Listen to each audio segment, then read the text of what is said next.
Hi everyone, today we are going to start our new series on Punjab history. Punjab history ਦੇ ਉੱਪਰ start ਕਰਨ ਜਾ ਰਹੇ ਹਾਂ ਅੱਜ ਦਾ ਆਪਣਾ ਲੈਕਚਰ ਤੇ ਪੰਜਾਬ ਹਿਸਟਰੀ ਦੇ ਵਿੱਚ ਕੀ ਇਵੈਂਟਸ ਹੋਏ ਮਤਲਬ ਅਪਰੋਕਸੀਮੇਟ ਆਪਾਂ 400 ਸਾਲ ਦੇ ਇਵੈਂਟਸ ਦੇਖਨੇ ਆ ਪੰਜਾਬ ਹਿਸਟਰੀ ਦੇ ਤਾਂ 400 ਸਾਲ ਦੀ ਜਿਹੜੀ ਪੰਜਾਬ ਦੀ ਹਿਸਟਰੀ ਸੀ ਪੰਜਾਬ ਦਾ ਇਤਿਹਾਸ ਸੀ ਉਹਦੇ ਵਿੱਚ ਕੀ ਇਵੈਂਟ ਹੋਏ ਆਪਾਂ ਬੇਸਿਕ ਤੋਂ ਸਟਾਰਟ ਕਰਕੇ ਬਿਲਕੁਲ ਐਂਡ ਤੱਕ ਲੈ ਕੇ ਜਾਣਾ ਹੈ ਐਕਚੁਅਲ ਦੇ ਵਿੱਚ ਕੀ ਹੈ ਤੁਸੀਂ ਸੋਚ ਕੇ ਦੇਖੋ अगर आपां एक रस्ता पता होएगा मतलब आप जाना किधर है आपां सारे रस्ते दे जो भी जानकारी होएगी पहला भी इधरों दी आप आ रस्ते जाना है तो आपां जिहड़ा रस्ता जिन्ना भी सफर होएगा वो सौखा लगेगा ना उदा ही अगर आपां पूरी हिस्टरी देखो जो हिस्टरी के इवेंट्स पढ़ने होंगे ना तो हिस्टरी दे विच पहला तुसीं इवेंट देखा करो कवर करना की एक्चुअल दे विच तो आपां अगर पंजाब दे जिन्ने भी इवेंट्स अज तक होए वो सारियां दी नॉलेज पहला ही होएगी आ साल विच आने वाला है आ साल विच आने वाला है तो उम्मीद रहेगी 101% अपना 101% मैं गारंटी देना तुहानू पूरे रस्ते पूरे पंजाब हिस्ट्री के रस्ते किसी भी जगह ते कोई दिक्कत नहीं आएगी आपां पंजाब हिस्ट्री दे विच की पढ़ना है वो तुहानू मैं डिस्कस करके इत्थे दस देना आपां पंजाब हिस्ट्री विच पढ़ांगे सारा सिखिज्म तो लाके पंजाब एनेक्सेशन तक अपना सिखिज्म तो लाके सिख धर्म तो लाके पंजाब एनेक्सेशन दैट मीनस सिख धर्म की जो स्थापना हुई या आप कह दिए अपना सिखिज्म जो स्टार्ट होए अपने जेडे सिख साहिबान आए सिख गुरु साहिब आए उन्होंने तो स्टार्ट होके आपां जिथे जावांगे वो जावांगे पंजाब एनेक्सेशन ते पंजाब एनेक्सेशन की हुंदा है पंजाब दी अधीनता मतलब पंजाब जिहड़ा सी किन्हां दे अधीन आ गया सी उस टाइम ते वो आ गया सी अंडर दी ब्रिटिशर्स तो आप स्टार्ट करांगे 1469 तो लाके 1849 दैट मीनस अप्रोक्सीमेट सिर्फ 400 साल पढ़ने हैं 400 साल कुछ दिनों में आप की कर देंगे खत्म कर देंगे तो आप मैं पहला तुहानू सारा ओवरव्यू देवांगा अगर तुहानू ओवरव्यू मिल जाएगा तुहानू एक चीज़ पहला ही पता लग जाएगी आप की पढ़ना है अगले आने वाले लैक्चर्स किसी भी जगह तुहानू ऐसा नहीं लगेगा नवी चीज़ क्यों आ गई ठीक है तो मैं स्टार्ट करदा ज़्यादा देरी नहीं करते पंजाब हिस्टरी की सीरीज़ तो पंजाब हिस्टरी के सब तो पहला आप कितों स्टार्ट करना है सिखिज्म तो सब तो पहला आप देखांगे अपने जिहड़े सिख गुरु सीगे सब तो पहला की देखने ने सिख गुरुस आपको पता है अपनी पंजाब दे विच टोटल 10 लिविंग गुरु सी ते एक जिहड़े हुण अपने कोल एट प्रेजेंट गुरु ग्रंथ साहिब जी ने उन्हें नॉन लिविंग गुरु तो 10 जिहड़े लिविंग गुरु सी उन्हां दा टाइम पीरियड आप देख लैंदे आ जदों स्टार्ट होए सब तो फर्स्ट गुरु जिहड़े सी वो अपने कोल कौन सी चलो मैं इत्थे मैंशन कर देना वैसे तो उम्मीद है सब नूं याद होणगे गुरु नानक देव जी दैन उहदे तो बाद सैकेंड गुरु अंगद देव जी सबनों याद होंगे बट आपको सीक्वेंस भी पता होनी चाहिए है अगर किसी को कन्फ्यूजन रहती है तो प्लीज़ याद जरूर करना उनके तो बाद है गुरु अमरदास जी तो बाद अपने को ने गुरु रामदास जी फोर्थ गुरु पंजवें गुरु साहिबान अपने को है सी गुरु अर्जुन देव जी छेवें गुरु साहिबान गुरु हरगोबिंद जी तो बाद अपने को आए गुरु हर राय जी तो बाद अपने को आए गुरु हरकृष्ण जी तो बाद अपने को आए Guru Tegh Bahadur ji and last one is Guru Gobind Singh ji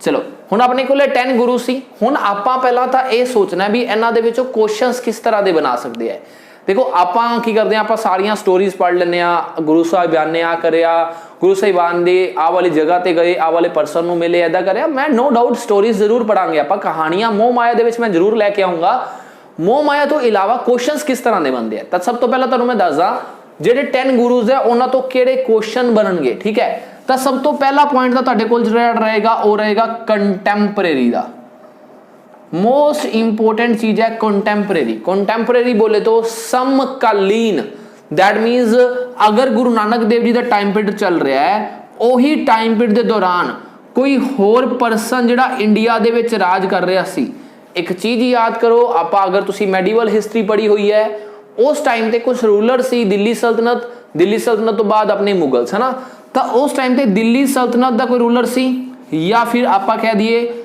अपने को मुगल्स का कोई रूलर सी सारे गुरु साहिबान दे टाइम ते या गुरु नानक देव जी के टाइम ते आप सब तो पहला दिखांगे आ वाला पॉइंट ठीक है तो इनू देखने वास्ते आपको की चाहिए इनू देखने वास्ते आपको चाहिए इन्हां दा टाइम पीरियड है ना कंटैंपरेरी किवें पता लगता है अगर मैं कहां 2020 दे विच एक साइड अपने को सरकार अपने को बीजेपी सरकार चल रही है दूसरे पासे बीजेपी सरकार के टाइम ते कोई जीएसटी आया है ना, चलो मान लेंगे 2016-17 के जीएसटी आया, तो कंटैंपरेरी मतलब एक टाइम दे एक जने के टाइम ते दूसरे पासे उस ही टाइम ते की चल रहा सी, ठीक है। तो कंटैंपरेरी समझ गए होगे उम्मीद है।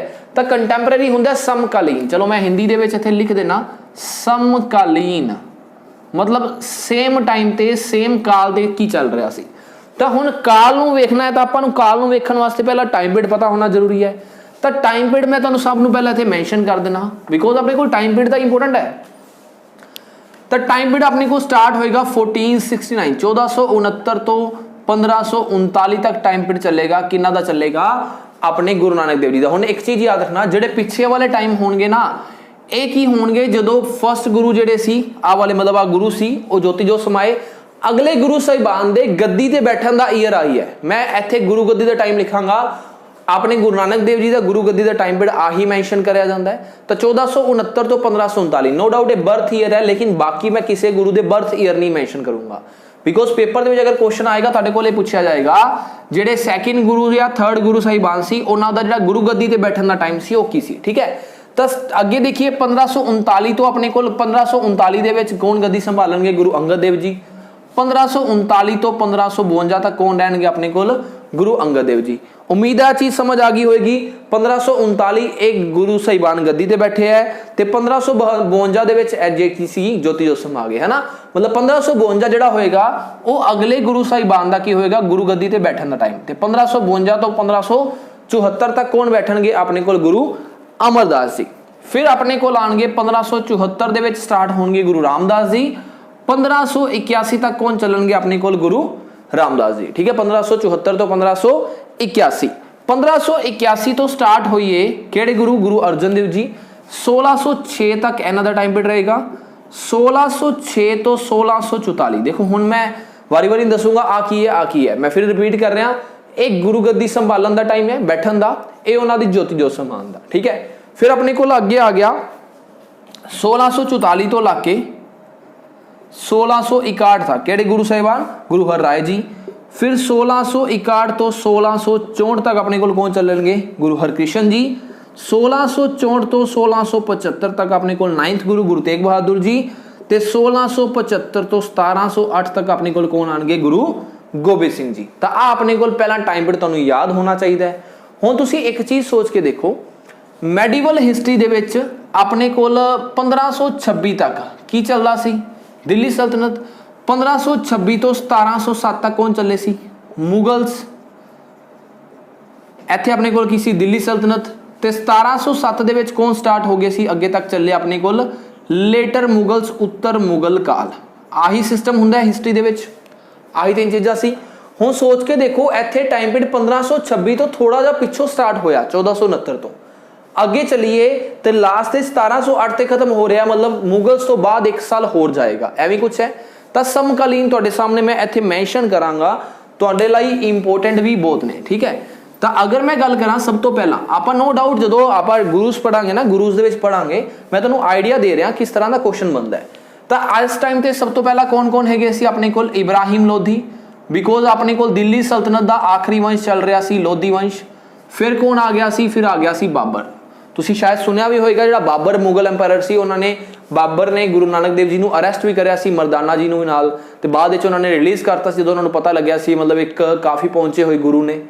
अगे अपने कोल आ गए इन्हां दे टाइम ते कौन आ गए? अपने कोल आ गए हुमायूं, है ना। चलो इत्थे देखो बाबर दे नाल इत्थे भी हुमायूं आएगा, तुहानूं टाइम पीरियड पता होए 1526 तो 30 बाबर दा रहा, 30 तो बाद अगे कौन आ गया सी? हुमायूं। फिर इत्थे भी कौन आएगा? हुमायूं। हुमायूं दे नाल कौन आ जाएगा अपने कोल? अकबर, ठीक है। ऐदा कंटेम्परेरी मैं लिखने तो लिख देना, कोई दिक्कत वाली गल नहीं। हुमायूं आ गया, अकबर आ गया, ठीक है। फिर अगे कौन चलेगा? अकबर चलेगा, कला अकबर। इन्हां दे टाइम ते भी कौन रहेगा? कला अकबर रहेगा। हुण इत्थे अकबर दे नाल कौन आ जाएगा? जहांगीर आ जाएगा। हुण इन्हां दे टाइम ते कौन हैगा सी? गुरु रामदास जी टाइम ते सी अकबर ते जहांगीर दोनों सी, ठीक है। फिर गुरु अर्जन देव जी टाइम ते कौन आया? जहांगीर रहा, ठीक है। फिर अगे गुरु हरगोबिंद जी टाइम ते कौन आया? जहांगीर रहा। जहांगीर दे नाल रहा अपने कोल शाहजहां, सॉरी जहांगीर ते शाहजहां, शाहजहां ते औरंगजेब। फिर अपने कोल इत्थे तक रहा औरंगजेब। चलो अपने कोल की रहे ने कंटैंपरेरी रहे हैं। नो डाउट इन्हां नूं ना आपां कल्ले कल्ले परसन नूं पढ़ांगे, कदों पढ़ांगे आपां पढ़ांगे अगले आने वाले लैक्चर दे विच।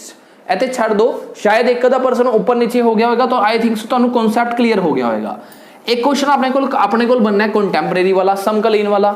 उहदे तो बाद इहदे विच की बनेगा, उहदे तो बाद बनेगा किहड़े गुरु साहिबान ने किहड़े वर्क कीते ने, सोसाइटी लई की काम करे, किन्ना ने किहड़ी जगह की स्थापना करी, किहड़े शहर का निर्माण करया। चलो मैं इत्थे लिख देना, किहड़े शहर का निर्माण करया, किहड़ा सिस्टम चलाया। जिवें सुनिया होना लंगर पंगत संगत मंजी प्रथा आई, गुरुद्वारा सिस्टम, लंगर सिस्टम, वो सारे सिस्टम किहड़े गुरु साहिबान ने चलाए।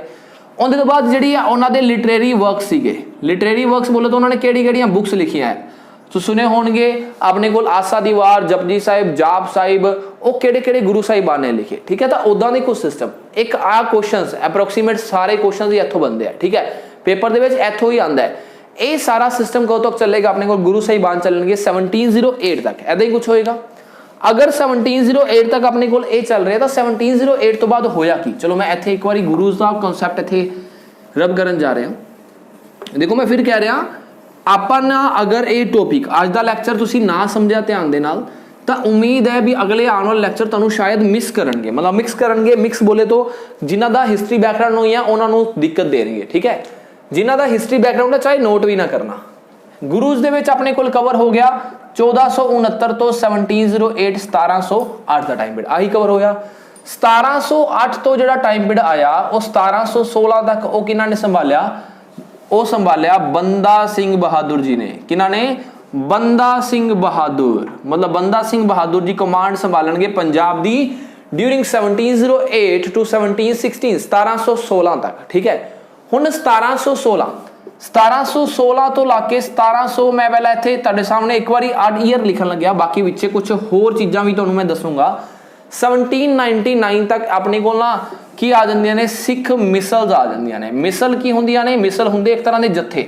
अगर मैं कहां एक पिंड है या फिर एक पूरा डिस्ट्रिक्ट है, डिस्ट्रिक्ट अलग अलग एरियाज विच वंडिया होया, हर एरिया दे विच जत्थे ने, तो एक तरह के सिखां दे जत्थे हैगे सी, उन्हां नूं की बोलिया जांदा सी मिसला। तुसीं एक पर्टिकुलर एरिया भी कह सकते हो, उन्होंने एक एरिया कैप्चर कराया होया सी, कुछ पर्टिकुलर मिसलों ने, जिवें तो सुनी होगी करोड़ सिंह मिसल सी, शुकर चक्किया मिसल सी, वो मिसलां सी। ठीक है, वो मिसलां सी 1716 तो 99। लेकिन इत्थे एवें नहीं है, आ टाइम के दौरान कुछ होया नहीं।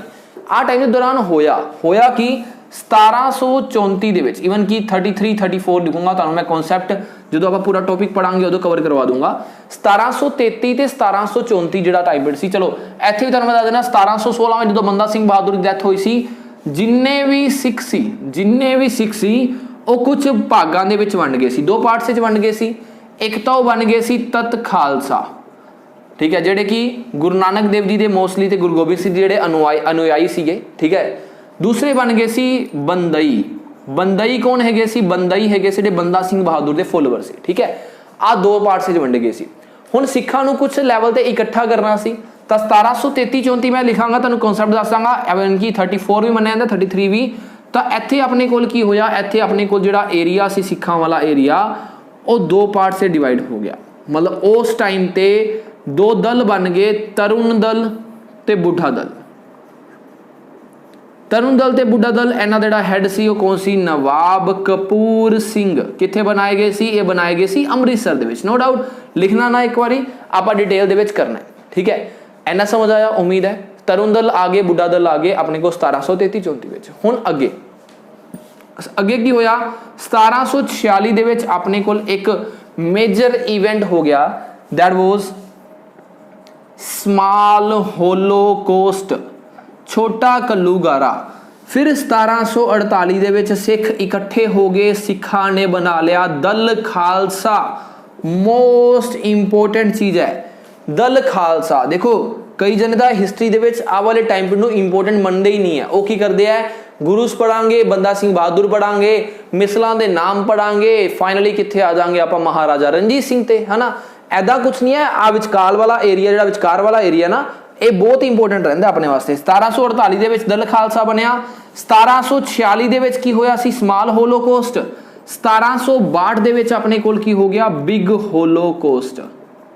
बिग होलोकॉस्ट बोले तो वड्डा कल्लूगारा। मतलब इत्थे कल्लूगारा एक्चुअल दे विच की है भी जिहड़े उस टाइम दे रूलर सी इंडिया दे विच अदर दैन सिख, ਤਾਂ ਸਿੱਖਾਂ ਦੇ ਉੱਪਰ ਉਹਨਾਂ ਨੇ ਅਟੈਕ ਕਰਵਾਏ ਤੇ ਕਾਫੀ ਕਾਫੀ ਜਿਹੜੇ ਸਿੱਖ ਹੈਗੇ ਸੀ ਬਹੁਤ ਵੱਡੀ ਗਿਣਤੀ ਦੇ ਵਿੱਚ ਉਹ ਮਾਰੇ ਗਏ ਸੀ, ਉਹਨਾਂ ਨੂੰ ਬੋਲਿਆ ਗਿਆ ਘੱਲੂਘਾਰਾ। ਠੀਕ ਹੈ, ਉਮੀਦ ਹੈ ਨਹੀਂ ਤੱਕ ਇੱਕ ਵਾਰੀ ਸਮਝ ਆਏਗਾ, ਮੈਂ ਰਬ ਕਰ ਰਿਹਾ ਇੱਕ ਵਾਰ, ਬਿਕੋਜ਼ ਮੈਂ ਇਹਨੂੰ ਲਾਸਟ ਤੇ ਰਿਵਾਈਜ਼ ਕਰਵਾਉਂਗਾ, ਟੈਨਸ਼ਨ ਨਾ ਲੈਣਾ, ਬਿਲਕੁਲ ਲਾਸਟ ਤੇ ਆਪਾਂ ਸਾਰਾ ਰਿਵੀਜ਼ਨ ਕਰਾਂਗੇ। ਠੀਕ ਹੈ, 1708 ਤੋਂ 1469 ਤੋਂ 1469 ਤੋਂ ਮੈਂ ਸਟਾਰਟ ਹੋਇਆ ਤੇ ਆਪਾਂ ਪਹੁੰਚ ਚੁੱਕੇ ਹਾਂ 1762 ਤੇ ਬਿਗ ਹੋਲੋਕੌਸਟ ਤੇ, ਹੈ ਨਾ। 1762 ਤੋਂ ਬਾਅਦ ਅੱਗੇ ਆ ਜਾਂਦੇ ਆ, ਬਰਥ ਹੁੰਦਾ ਹੈ ਮਹਾਰਾਜਾ ਰਣਜੀਤ ਸਿੰਘ ਦਾ। ਮਹਾਰਾਜਾ ਰਣਜੀਤ ਸਿੰਘ ਦਾ ਬਰਥ ਕਿਹੜੇ ਸਾਲ ਦੇ ਵਿੱਚ ਹੁੰਦਾ ਹੈ? 1780। ਨੋ ਡਾਊਟ ਉਹ ਕਮਾਂਡ ਸੰਭਾਲਦੇ ਆ। ਚਲੋ ਕਮਾਂਡ ਦਾ ਈਅਰ ਵੀ ਤੁਹਾਨੂੰ ਦੱਸ ਦੇਣਾ, 1799 ਵੀ ਤੁਸੀਂ ਪੜਿਆ ਹੋਏਗਾ, 1801 ਹੀ ਪੜਿਆ ਹੋਏਗਾ। ਸਸਪੈਂਸ ਰੱਖਾਂਗੇ ਜਦੋਂ ਤੱਕ ਆਪਾਂ ਮਹਾਰਾਜਾ ਰਣਜੀਤ ਸਿੰਘ ਤੇ ਨਹੀਂ ਪਹੁੰਚਦੇ। ਤਾਂ ਮਹਾਰਾਜਾ ਰਣਜੀਤ ਸਿੰਘ ਆਏ। ਮਹਾਰਾਜਾ ਰਣਜੀਤ ਸਿੰਘ ਤੋਂ ਬਾਅਦ ਕੀ ਹੋਇਆ, ਆਪਣੇ ਕੋਲ ਉਹਨਾਂ ਦੇ ਸਕਸੈਸਰ ਆਏ। ਆਪਣੇ ਕੋਲ ਇੱਕ ਪਰਸਨ ਆਏ ਮਹਾਰਾਜਾ ਦਲੀਪ ਸਿੰਘ। ਕੌਣ ਆਏ? ਮਹਾਰਾਜਾ ਦਲੀਪ ਸਿੰਘ। ਹੁਣ ਇਹਨਾਂ ਦੇ ਟਾਈਮ ਤੇ ਆਪਣੇ ਪੰਜਾਬ ਦੇ ਵਿੱਚ ਕੀ ਹੋਏ? ਐਂਗਲੋ ਸਿੱਖ ਵੋਰਸ। ਕੀ ਹੋਏ? ਐਂਗਲੋ ਸਿੱਖ ਯੁੱਧ। ਐਂਗਲੋ ਬੋਲੇ ਤੋਂ ਅੰਗਰੇਜ਼, ਸਿੱਖ ਬੋਲੇ ਤੋਂ ਸਿੱਖਾਂ ਦੇ ਕੀ ਹੋਏ? ਯੁੱਧ ਹੋਏ। ਦੋ ਹੋਏ, ਫਸਟ ਐਂਗਲੋ ਸਿੱਖ ਵੋਰ, ਸੈਕਿੰਡ ਐਂਗਲੋ ਸਿੱਖ ਵੋਰ। ਫਸਟ ਕਦੋਂ ਹੋਇਆ? 1745 ਤੋਂ 1746 ਤੱਕ ਚੱਲਿਆ, ਮਤਲਬ 1 ਸਾਲ ਲਗਾਤਾਰ ਚੱਲਦਾ ਰਿਹਾ। ਇੱਕ ਯੁੱਧ ਨਹੀਂ, ਇਹਦੇ ਵਿੱਚ ਅਲੱਗ-ਅਲੱਗ ਤਰ੍ਹਾਂ ਦੀ ਆਪਾਂ ਬੈਟਲਸ ਯੁੱਧ ਪੜਾਂਗੇ। ਇੱਕ ਪੂਰੇ ਐਂਗਲੋ ਸਿੱਖ ਵੋਰ ਦੇ ਵਿੱਚ ਅਲੱਗ-ਅਲੱਗ ਤਰ੍ਹਾਂ ਦੀ ਲੜਾਈਆਂ ਹੋਈਆਂ ਸੀ। ਸੈਕਿੰਡ ਹੋਇਆ 1748 ਤੋਂ 1749। ਠੀਕ ਹੈ, ਸੋਰੀ ਆਪਾਂ ਚੱਲ ਰਹੇ ਹਾਂ 18 ਤੋਂ, ਸੋਰੀ 17 ਨਹੀਂ ਹੈ, 18 ਹੈ। 1855, 1848, 1849। ਤਾਂ 1848 ਤੋਂ 1849 ਆਪਣੇ ਕੋਲ ਕੀ ਹੋਇਆ? ਆਪਣੇ ਕੋਲ ਹੋਇਆ ਸੈਕਿੰਡ ਐਂਗਲੋ ਸਿੱਖ ਵੋਰ। ਜਿੰਦੇ ਕਰਕੇ ਕੀ ਹੋਇਆ ਦੇਖੋ, ਹੁਣ ਦੋ ਆਪਾਂ ਸਟਾਰਟ ਕਿੱਥੋਂ ਕੀਤਾ ਸੀ? From the Sikhism. ਕਿੱਥੇ ਪਹੁੰਚਣਾ? ਐਨੈਕਸੇਸ਼ਨ ਤੇ। ਜਦੋਂ ਆਪਣੇ ਕੋਲ ਇਹ ਟਾਈਮ ਪੀਰੀਅਡ ਆਇਆ ਨਾ, ਤਾਂ ਇਹਦੇ ਵਿੱਚ ਕੀ ਹੋਇਆ? ਸੈਕਿੰਡ ਐਂਗਲੋ ਸਿੱਖ ਵੋਰ ਦੇ ਕਰਕੇ ਆਪਣਾ ਜਿਹੜਾ ਪੰਜਾਬ ਸੀ, ਪੰਜਾਬ ਵਾਜ਼ ਐਨੈਕਸਡ। ਪੰਜਾਬ ਕੀ ਹੋ ਗਿਆ? ਐਨੈਕਸਡ ਹੋ ਗਿਆ ਕਿੰਨਾ ਦੇ ਅੰਡਰ? Under Britishers. ਤਾਂ ਬ੍ਰਿਟਿਸ਼ਰ ਦੇ ਅਧੀਨ ਆ ਗਿਆ ਆਪਣੇ ਕੋਲ ਕੀ ਆ ਗਿਆ? ਪੰਜਾਬ। ਠੀਕ ਹੈ, ਤਾਂ ਇਹ ਸੀ ਆਪਣਾ ਸਫਰ ਸਟਾਰਟਿੰਗ ਤੋਂ ਲਾ ਕੇ ਸਿੱਖੀਜ਼ਮ ਟੂ ਐਨੈਕਸੇਸ਼ਨ, ਜਿਹਨੂੰ ਮੈਂ ਇੱਕ ਵਾਰ ਜਲਦੀ ਥੋੜੀ ਸਪੀਡ ਦੇ ਵਿੱਚ ਕੀ ਕਰਵਾਉਣ ਲੱਗਿਆ? ਰਿਵਾਈਜ਼ ਕਰਵਾਉਣ ਲੱਗਿਆ। ਚਲੋ ਇੱਕ ਵਾਰ ਜਲਦੀ ਤੋਂ ਥੋੜੀ ਸਪੀਡ ਦੇ ਵਿੱਚ ਦੇਖਦੇ ਹਾਂ। ਸਪੀਡ ਦੇ ਵਿੱਚ ਕੀ ਦੇਖਾਂਗੇ? ਆਪਾਂ ਸਟਾਰਟ ਕੀਤਾ 1469 ਤੋਂ 1469 ਤੋਂ 1708 ਤੱਕ ਕੌਣ ਰਹੇ ਆਪਣੇ ਕੋਲ? ਸਿੱਖ ਗੁਰੂਜ਼, ਸਿੱਖ ਸਾਹਿਬਾਨ ਰਹੇ। 1708 ਤੋਂ ਲਾ ਕੇ ਆਪਣੇ ਕੋਲ 1716 ਤੱਕ ਆਪਣੇ ਕੋਲ ਕੌਣ ਰਹੇ ਨੇ? ਦੈਟ ਵਾਜ਼ ਬੰਦਾ ਸਿੰਘ ਬਹਾਦਰ। ਕੌਣ? ਬੰਦਾ ਸਿੰਘ ਬਹਾਦਰ। 1716 ਤੋਂ ਬਾਅਦ ਆਪਾਂ ਕਹਿ ਦਈਏ ਜਿਹੜੇ ਸਿੱਖ ਸੀ ਉਹ ਦੋ ਪਾਰਟ ਸੇ ਡਿਵਾਈਡ ਹੋ ਗਏ ਸੀ, ਤਤ ਖਾਲਸਾ ਐਂਡ ਬੰਦਈ, ਐਦਾ ਕੁਝ ਹੋਇਆ। ਫਿਰ ਆਪਣੇ ਕੋਲ 1716 ਤੋਂ ਲਾ ਕੇ 1799 ਤੱਕ ਇੱਥੇ ਆਪਣੇ ਕੋਲ ਕੀ ਰਿਹਾ? ਇਹ ਰਹੀਆਂ ਸਿੱਖ ਮਿਸਲਸ। ਚਲੋ ਇੱਥੇ ਮੈਂ ਤੁਹਾਨੂੰ ਇੱਕ ਕਨਸੈਪਟ ਹੋਰ ਦੱਸਾਂਗਾ, ਤੁਸੀਂ ਸੋਚੋਗੇ ਹੁਣੇ 1799 ਕਿਉਂ? ਇਹਦੇ ਤੋਂ ਪਹਿਲਾਂ ਤਾਂ ਦਲ ਖਾਲਸਾ ਬਣਿਆ, ਇਹਦੇ ਤੋਂ ਪਹਿਲਾਂ ਤਾਂ ਆਪਣੇ ਕੋਲ ਤਰੁਣ ਦਲ ਤੇ ਬੁੱਢਾ ਦਲ ਬਣੇ, ਹਨਾ। ਤਾਂ 1734 ਤੋਂ ਲਾ ਕੇ 1734 ਦੇ ਵਿੱਚ ਆਪਣੇ ਕੋਲ ਕੀ ਬਣੇ? ਤਰੁਣ ਦਲ ਬਣਿਆ, ਬੁੱਢਾ ਦਲ ਬਣਿਆ, ਇਹਦਾ ਕੁਝ ਹੋਇਆ। ਫਿਰ 1746 ਆਪਾਂ ਇੱਕ ਸਾਲ ਪੜਿਆ small holocaust. 1748 most important Dal Khalsa. ਜਿਹੜਾ ਦਲ ਖਾਲਸਾ ਸੀ ਆਪਣਾ ਸਿੱਖ ਮਿਸਲਾਂ ਨੂੰ ਸਾਰਿਆਂ ਨੂੰ ਇਕੱਠਾ ਕਰ ਲਿਆ ਸੀ। ਇੱਕ ਮਿਸਲ ਇਹਦੇ ਵਿੱਚ ਇਕੱਠੀ ਨਹੀਂ ਹੋਈ ਸੀ। ਸਸਪੈਂਸ ਰੱਖਾਂਗੇ, ਸਸਪੈਂਸ ਮੂਵੀ ਦੇ ਐਂਡ ਤੇ। 1762 ਦੇ ਵਿੱਚ ਆਪਣੇ ਕੋਲ ਕੀ ਹੋਇਆ ਜੀ? ਉੱਥੇ ਹੋ ਗਿਆ ਬਿਗ ਹੋਲੋਕੌਸਟ। ਪਹਿਲਾਂ ਕੀ ਸੀ? ਸਮੋਲ ਹੋਲੋਕੌਸਟ, ਹੁਣ ਕੀ ਹੋ ਗਿਆ? ਬਿਗ ਹੋਲੋਕੌਸਟ। ਕਦੋਂ? 1762 ਵਿੱਚ। 1799 ਮੈਂ ਕਿਉਂ ਲਿਖਿਆ ਇੱਥੇ? ਬਿਕੋਜ਼ 1780 ਦੇ ਵਿੱਚ ਤਾਂ ਬਰਥ ਹੋਇਆ ਕਿੰਦਾ? ਮਹਾਰਾਜਾ ਰਣਜੀਤ ਸਿੰਘ ਦਾ। 1799 ਤੁਸੀਂ ਲਗਾ ਸਕਦੇ ਹੋ ਜਦੋਂ ਉਹਨਾਂ ਨੇ ਕੈਪੀਟਲ ਬਣਾ ਲਈ ਸੀ। ਈਵਨ ਕਿ ਉਹ ਮਹਾਰਾਜਾ ਬਣੇ ਸੀ 1801 ਦੇ ਵਿੱਚ। ਤਾਂ 1839 ਤੱਕ ਉਹਨਾਂ ਨੇ ਕਮਾਂਡ ਸੰਭਾਲੀ ਆਪਣੀ। ਕਿਹਨਾਂ ਨੇ ਸੰਭਾਲੀ? ਮਹਾਰਾਜਾ ਰਣਜੀਤ ਸਿੰਘ ਨੇ। ਉਹਦੇ ਤੋਂ ਬਾਅਦ ਉਹਨਾਂ ਦੇ ਸਕਸੈਸਰ, ਚਲੋ ਮੈਂ ਦਲੀਪ ਸਿੰਘ ਲਿਖ ਰਿਹਾ, ਮੈਂ ਵਿਚਕਾਰ ਵਾਲੇ ਸਸਪੈਂਸ ਵਿੱਚ ਰੱਖੂੰਗਾ। ਸਸਪੈਂਸ ਕਦੋਂ ਹੋਏਗਾ? ਸਸਪੈਂਸ ਹੋਏਗਾ ਮੂਵੀ ਦੇ ਐਂਡ ਤੇ, ਠੀਕ ਹੈ। ਤਾਂ ਆਪਣੇ ਕੋਲ ਇੱਥੇ ਦਲੀਪ ਸਿੰਘ ਆਏ। ਦਲੀਪ ਸਿੰਘ ਦੇ ਟਾਈਮ ਤੇ, at the time of Dalip Singh, first Anglo Sikh war and second Anglo Sikh war was took place. पहली कदों हुई 1745 तो 46 1848 तो 1849 इस टाइम ते 1849 ਦੇ ਵਿੱਚ फाइनली पंजाब की होगी पंजाब एनेक्सेशन आई होगी पंजाब एनेक्सेशन। उम्मीद है एक हिस्टोरिक व्यू एक तो बेसिक सारा कवर हो गया होगा सिर्फ एक ही सैशन दे विच। बिकॉज देखो ये मैं क्यों कह रहा सी, अगर तुहानू आ ना पता होएगा ना, तुसी कदे नाम ही ना सुने होंगे ना, तरुण दल बुड्ढा दल, जिन्हां ने हिस्टरी नहीं करी हुई, नो डाउट जिन्हां ने पंजाब हिस्टरी पढ़ी हुई है सारी, तो उन्होंने तो कोई दिक्कत आने वाली है ही नहीं, ठीक है। जिन्हां ने नहीं पढ़ी हुई थी, बिकॉज देखो मैं तो हर परसन नू कंसीडर करके चलना है, ਆਪਾਂ ਇਹ सोच के चलना है जिन्ने परसन है बिल्कुल जीरो तो स्टार्ट कर रहे हैं, चाहे 101% उन्होंने आता है, 0% तो स्टार्ट करके आप टॉप ते लेके जाना ना, तो आप सारा कुछ ही पढ़ना है, तो सारा कुछ पढ़न तो पहला सारा कुछ पता होना चाहिए, तो वो पता आपको लग चुके अज के सैशन दे विच। मिलांगे अगले सैशन में फर्स्ट गुरु साहिबान बारे लैके। फर्स्ट गुरु साहिबान 1469 तो स्टार्ट होकर आप चलांगे 1539 तक, उन्होंने पूरा टाइम पीरियड पूरा सफर एक सैशन में डिस्कस करांगे about the Guru Nanak Dev ji. Thank you so much, मिलते हैं अगले सैशन।